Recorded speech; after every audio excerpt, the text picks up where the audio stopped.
sábado, hermanos, y hoy queremos darle la bienvenida a esta escuela sabática virtual de Mexicanos 1. Queremos recordarle de que siempre nos vamos a estar reuniendo en esta forma en nuestra iglesia. Ahora les invito a que todos inclinemos el rostro y vamos a orar. Amoroso Dios que estás en los cielos, muchas gracias, Señor, por permitirnos reunirnos en esta hermosa mañana. Gracias, Padre Celestial, porque tú nos das la oportunidad de que muchos hermanos se conecten por este medio. Ahora, Señor, que vamos a iniciar nuestra escuela sabática, te suplicamos que tú te quedes con nosotros y seas el que abra nuestras mentes también cuando estudiamos nuestra lección. Bendícenos, Señor, y gracias por acompañarnos cada día. En el nombre de Jesús. Amén. Ahora les invito a que escuchemos un hermoso tema por el hermano Edwin Guzmán, que se titula Esfuérzate y sé valiente. Muy buenos días, queridos hermanos, feliz sábado. Quiero contarles una experiencia que como familia pasamos hace muchísimos años. Recuerdo que mi madre había pasado ya de los 40 años, se había quedado sin empleo y comenzó a luchar para ver qué es lo que iba a hacer. Como hermano mayor, pues pude observar que al principio pareciera ser que ella pues no estaba pasando por ningún percance, pero como hermano mayor sí, yo podía ver también que poco a poco aquel bienestar fue desapareciendo. Ella buscaba trabajo a un lado, iba a otro lado y no le era posible. En el transcurso de ese tiempo, pues ella entregó su vida al Señor y creo que fue una gran oportunidad el haberse quedado sin trabajo para que ella se acercara más a Dios. Pero ahora se complicaban las cosas. Ahora, como una mujer mayor de 40 años, adventista del séptimo día, no lograba colocarse en ningún lado. El dinero se estaba acabando y de repente pues ya el dinero era tan poco, le habían quedado ya alrededor de 200 colones. ¿Qué era eso en ese tiempo? Muy poco. Y ahora más todavía, porque el cambio serían un poco más de $22. Así que ella pensó qué podía hacer. Pues se le vino a su mente realizar un pequeño negocio, una venta de ropa. Donde ella trabajaba anteriormente, pues podía ella obtener ropa, lo pensó así. Fue y resultó que no le pudieron vender. Así que ella no se quedó quieta. Volvió a esforzarse, fue a donde otra persona que sí podía comprar ropa en el mismo lugar y le comenzó a comprar a ella. Pareciera ser que ese plan estaba mejor porque para la poca cantidad que ella tenía de dinero, podía comprarle nada más lo que ella necesitaba para iniciar su pequeño negocio. Y justamente ese negocio poco a poco fue creciendo, de tal manera pues que logró crear a 3 hermosos hijos. ¿Qué le quedaba hacer a ella? Bueno, al principio o esforzarse, movilizarse o morirse de hambre como sus hijos, pero no lo pensó así. Tuvo que hacer un esfuerzo máximo, ya que como mujer sola pues tenía que luchar más. En estos días de cuarentena quiero decirles que muchas personas también se han quedado sin trabajo. No están percibiendo dinero. Algunos trabajaban en ventas y ahora no pueden realizarlas a tal grado que muchos están padeciendo ahora muchas dificultades. Quiero decirles que el Señor siempre está con nosotros. La Biblia nos dice en Josué 1:9, mira que te mando que te esfuerces y seas valiente, no temas ni desmayes, porque yo estaré contigo donde quiera que vayas. Quiero decirle que la Biblia en ese mismo tramo, si ustedes se van un poquito más arriba y llegan al 6, van a ver que también nos dice lo mismo, que se esfuerce y sean muy valientes. Cuando el Señor nos dice que se esfuerce y sea muy valiente, significa que no es que no vamos a pasar dificultades, claro, vamos a pasar dificultades, pero el Señor quiere que salgamos de ellas y que sean muy valientes. Hermanos, solo nos quedan 2 cosas que hacer. 1, sentarnos y esperar a ver qué es lo que pasa, pero 2, también movilizarse. En estos días he visto muchos amigos, muchos hermanos haciendo todo tipo de negocios pequeños para poder salir adelante. Ustedes podrán ver a personas que antes andaban bien vestidos quizás, y ahora de repente los ven vendiendo algún artículo. Y sí, muchas personas están haciendo pan dulce, pan francés, están vendiendo mascarillas. Por ejemplo, hay personas que se están dedicando a vender en este momento equipos, todo lo que se necesita para sanitización, champú, jabones, lo que sea, para salir adelante. El Señor te dice, esfuérzate y sé valiente. No te quedes a esperar, sino que actúa, porque eso es lo que el Señor quiere, que seas esforzado, que seas valiente. Que el Señor me los bendiga, queridos hermanos. Gracias, hermano Guzmán, por este tema motivador. Ahora les invito al repaso de nuestra lección por el pastor Alden Acevedo. Agradecemos a Dios la oportunidad de poder llegar hasta sus hogares nuevamente. Qué dicha poder encontrarnos en el espacio que Dios ha creado, el tiempo que Él ha creado, para que juntos podamos glorificarnos y gozarnos en el Señor.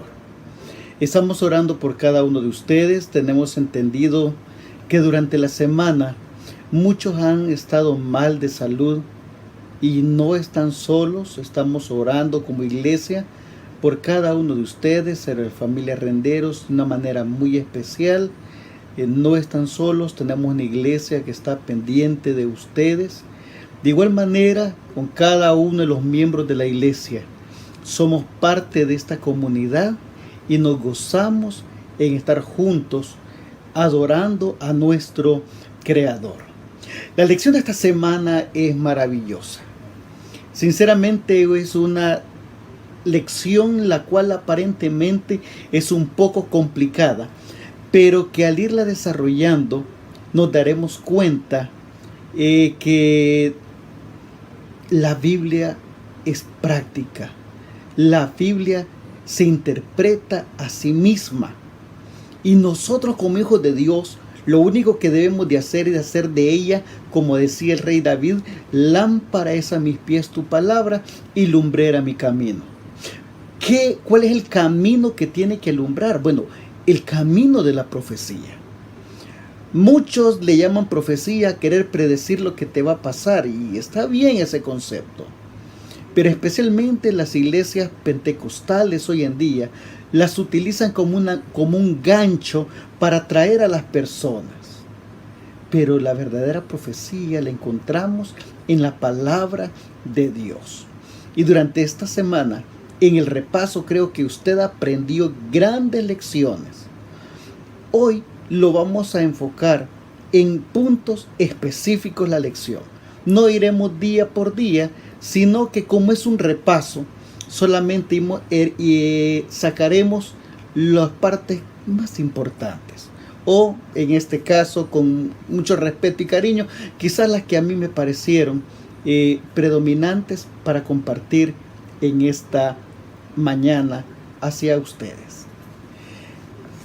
La lección era titulada La Biblia y la profecía, y el versículo lo encontrábamos en el libro de Daniel, capítulo 8, versículo 14. Y él dijo: hasta 2300 tardes y mañanas, luego el santuario será purificado. Es que la profecía es tan interesante. Pareciese ser un lenguaje complicado, un lenguaje de otro mundo, pero cuando la misma Biblia comienza a decirnos qué es lo que significa, la misma Biblia se encarga de irnos aclarando algunos conceptos. ¡Qué maravilloso el Señor! Él nos da la sabiduría y nos permite entender los grandes tesoros que éste contiene. Días. Muchos pretenderán decir que los días son un espacio de 24 horas. Pero a la luz de la Biblia, de acuerdo al libro de Números 14:34 y Ezequiel 4:6, comprendemos esta realidad, que el día está relacionado con años. Porque para Dios, un año es como un día. Y en la profecía se comienza a aplicar ese concepto bíblico. No es un concepto creado por humanos, es un concepto completamente bíblico. Y es ahí donde comenzamos a encontrarle sentido a las diversas profecías que encontramos, especialmente en el libro de Daniel. ¿Cómo nosotros, como adventistas del séptimo día, interpretamos las profecías? Tuve la oportunidad de estudiar en un colegio cristiano no adventista. Y mis maestros, aún de religión, ellos querían comprender la profecía desde una perspectiva futurista. Es decir, que todo iba a pasar mucho más adelante. Me imagino que esto se le hacía mucho más fácil para interpretar lo que era el anticristo, esperando que esto sucediese en Israel. O tomando en cuenta el concepto del rapto secreto, que es una doctrina no bíblica. No era bíblica. Por lo tanto, para ellos es mucho más fácil, especialmente para nuestros hermanos pentecostales, bautistas, tomar estos elementos, decir que la profecía es futurista. Para otros no, ellos dicen no, la iglesia es meramente, no es futurista, es preterista, es decir, ya todo lo que tenía que suceder ya sucedió. Solamente estamos esperando un evento final, que es la venida de Cristo, pero ya todo lo que tenía que pasar ya pasó. Es más, dicen que el anticristo era Antíoco Epífanes, algo que pasó hace mucho tiempo atrás. Y las personas dicen, es fácil, ahí nos quedamos. Pero ni preterista ni futurista. Nos encontramos a algo que no tiene mayor sentido. Por lo tanto, la iglesia adventista, desde sus orígenes, tomando como base a los grandes reformadores, asumió una posición completamente historicista. Aún el apóstol Pablo dijo que Jesús vino bajo el tiempo y bajo la ley, es decir, vino en el tiempo exacto. Y eso lo vamos a ver más adelantito en función a la profecía de las 70 semanas. El Señor vino en el tiempo que tenía que venir. Que lastimosamente no se dieron cuenta los sacerdotes, los grandes encargados del templo, los conocedores, no se dieron cuenta. Pero eso no quitaba que Cristo vino en el momento que tenía que venir. De igual manera, la profecía se va cumpliendo en función al margen del tiempo. Y vamos viendo, según el libro de Daniel, cómo cada uno de los imperios se ha ido dando paso por paso. Eso lo estudiamos en el trimestre pasado. Por eso quizás no vamos a ahondar de gran forma en esta mañana en ello, porque ya el conocimiento lo tenemos, que la estatua de Nabucodonosor se ha ido cumpliendo paso a paso, a tal punto que usted y yo hemos llegado a la conclusión que ya estamos en las uñas de los dedos de la estatua de Nabucodonosor. Solo estamos esperando la venida de nuestro Salvador, Cristo Jesús. Otra gran lección que descubrimos durante el estudio de la semana es poder hacer un recordatorio al libro El conflicto de los siglos de la hermana Elena G. de White, especialmente con lo que era la era de las tinieblas. Esto tiene relación con la lección que estudiamos en la semana para poder identificar el cuerno pequeño. Usted y yo, cuando estudiamos el libro El conflicto de los siglos, comprendemos cómo Dios está dirigiendo la historia, pero al mismo tiempo, cómo Satanás utiliza como herramienta a un grupo especial, a una iglesia, la cual en todo tiempo ha estado al servicio completo de Satanás. Fue ese grupito el cual fue capaz, ese cuerno pequeño. Usted creo que tomó el tiempo, yo solamente voy a dar unos datos generales porque esto es un repaso, en el cual recuerda que en ese lapso de tiempo hizo algo terrible. Prácticamente eran 10 imperios los que existían. Estaba esos imperios que habían aceptado técnicamente la cabeza de la iglesia papal, bajo la doctrina cristiana, sobre todo el concepto de que Cristo era de naturaleza divina. Pero hubo un grupo de tribus las cuales no aceptaron esa postura. Ese grupo se hizo llamar los grupos arrianos. Y eran 3 tribus precisamente las que dijeron: nosotros no creemos eso. Nosotros no reconocemos la divinidad de Jesús. ¿Quiénes eran ellos? Eran los érulos, los vándalos y los ostrogodos. El rey Justiniano prácticamente utilizó a su equipo para poder atacar y descartar a estos 3, especialmente bajo el poder militar del general Belisario, derrotando y quitando de la faz de la tierra a estos 3 imperios. A los érulos lo hizo en el año 493, a los vándalos en el año 534 y a los ostrogodos en el año 538. Desaparecidos de la faz de la tierra. Ustedes no aceptan lo que nosotros decimos, entonces desaparecen.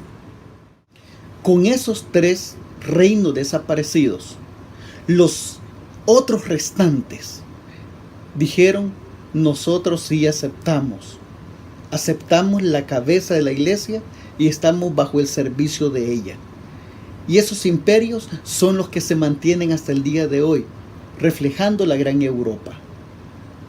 Los países que sobrevivieron fueron Inglaterra, Francia, Alemania, Italia, Portugal, España y Suiza. La iglesia, el papado, de alguna manera el mensaje lo dejó muy en claro: o estás con nosotros o te destruimos. En el nombre de Dios, pero lo vamos a hacer. Mis amados, ese fue el mensaje que envió en la época del oscurantismo. Durante 1260 años, parte de la profecía se establece que los que estaban en función de adorar a Dios y ser fiel a la palabra de Dios fueron atacados aún hasta la muerte.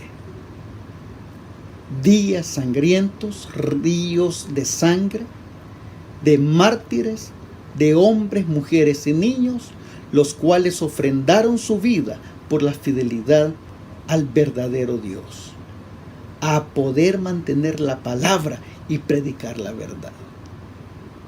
Épocas en las cuales se desarrolló lo que era la Reforma cristiana. Pero así como se desarrolló la gran Reforma cristiana, también la iglesia fundó lo que era la Contrarreforma, es decir, los que luchaban en contra de la Reforma. Y aquí utilizaron a un grupo especial de soldados conocidos como los jesuitas. Mis amados hermanos, esto nos pone en perspectiva. Nosotros, ¿cómo vamos a estar dispuestos para luchar por nuestra fe? Luchar por Dios, estar del lado de Dios, en algún momento va a significar tener que ofrendar nuestras vidas o aún tener que desaparecer. La gran pregunta es, ¿estamos dispuestos a hacerlo? Qué maravilloso el tema que a muchos le da un poquito de temor, pero de temor no tiene nada que dar, y es lo relacionado con el juicio investigador. ¿A quién van a investigar? A ti y a mí, a todos los seres vivientes. ¿Tenemos que temer porque nos van a investigar? Sí, tenemos que temer, pero vamos a tener que temer si no hemos confesado nuestros pecados. Pero si usted hace que Jesús sea su abogado, si usted hace que Jesús sea su Salvador y usted llega a Él y confiesa todos tus pecados, no tienes nada que temer. El pueblo de Israel, cuando era el día del Yom Kippur, el día del sacrificio completo, el día de la limpieza del santuario, Era una fiesta, no era algo de miedo, era algo de alegría, pero era alegría porque el pueblo estaba preparado para eso. Me encanta cómo la sierva de Dios lo dice y permítemelo leértelo. Dice la palabra del Señor a través de la sierva de Dios en el libro del conflicto de los siglos. En el rito típico, solo aquellos que se habían presentado ante Dios, arrepintiéndose y confesando sus pecados y cuyas iniquidades eran llevadas al santuario por medio de la sangre del holocausto, tenían participación en el servicio del día de la expiación. Así, en el gran día de la expiación final, qué lindo, y del juicio, los únicos casos que se considerarán son los de quienes hayan profesado ser hijos de Dios. Usted no tiene por qué temer si eres un hijo de Dios. Usted no tiene por qué temer si ha confesado su pecado. Cada palabra, cada acto, esto implica ser humilde, reconocer que me equivoco, pero me equivoco y yo llego donde mi Salvador.